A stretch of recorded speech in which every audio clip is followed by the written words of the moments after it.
Ok, sự sự đây là tao khnéថ្ងៃនេះជួបមុខខ្ញុំបាទហើយឥឡូវនេះខ្ញុំសូមបង្ហាញអំពីរបៀបតឡើងហ្វុនខ្មែរនៅក្នុងកុំព្យូទ័ររបស់យើងនៅពេលដែលកុំព្យូទ័ររបស់យើងទើបតែ set up ថ្មីយើងអត់មានហ្វុនសម្រាប់រចនាបទផ្សេងនៅក្នុង Office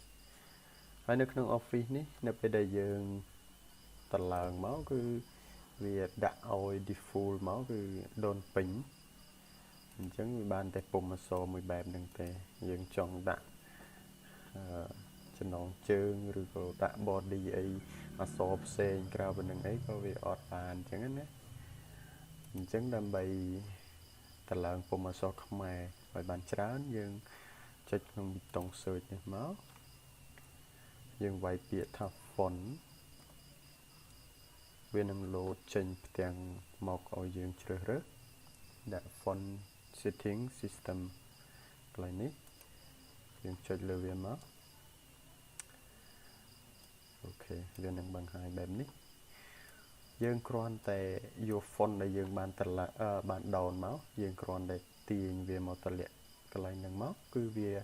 នឹង install ឲ្យយើងឥឡូវយើងទៅបើកមើល font របស់យើងមកហើយយើង copy ដាក់កន្លែងហ្នឹងអូខ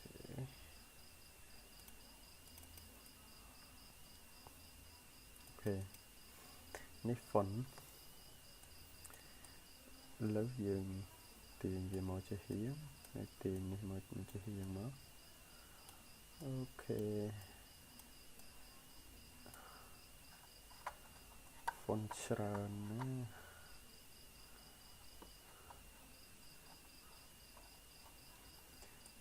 អូខេ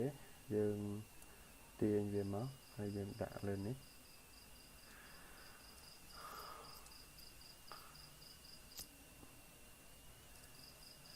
អូខេនេះ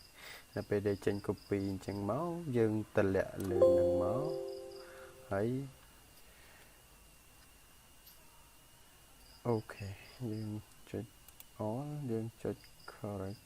yeah ហើយយើងចាំមកវា install ឲ្យអស់មកពេលហ្នឹងយើងអាចប្រើប្រាស់បាន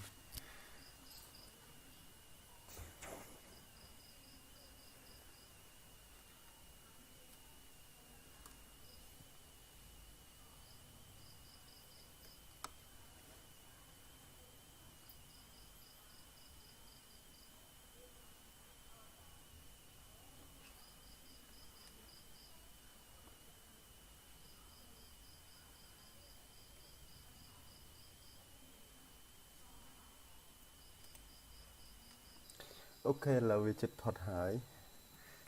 ដោយសារតែ font ច្រើន font ប្រហែលនេះ731ចេះតិចណា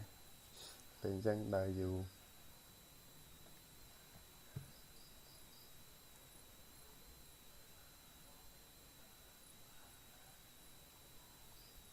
អូខេឥឡូវវា finish ហើយចប់ហើយឥឡូវនេះអូនៅពេលដែលយើងតឡើងរួចហើយនេះវាចេញមកខាងក្រោមហើយនេះ font របស់យើងនេះអូចិត្តតិចនៅក្រោមអូខេនេះអូចិត្តតិចឥឡូវយើងបិទ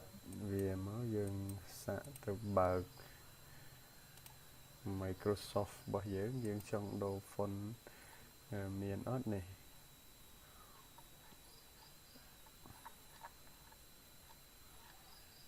អូខេនេះមកហើយកណូកូចង់បាន font បែបណាយើងដាក់ទៅមកស្រឡាញ់អូខេនេះមានខ្មែរ KH បាក់ទូកមាន KH មូលឥឡូវយើងសេ KH មូលអូខេណែយើងមកហើយអូខេ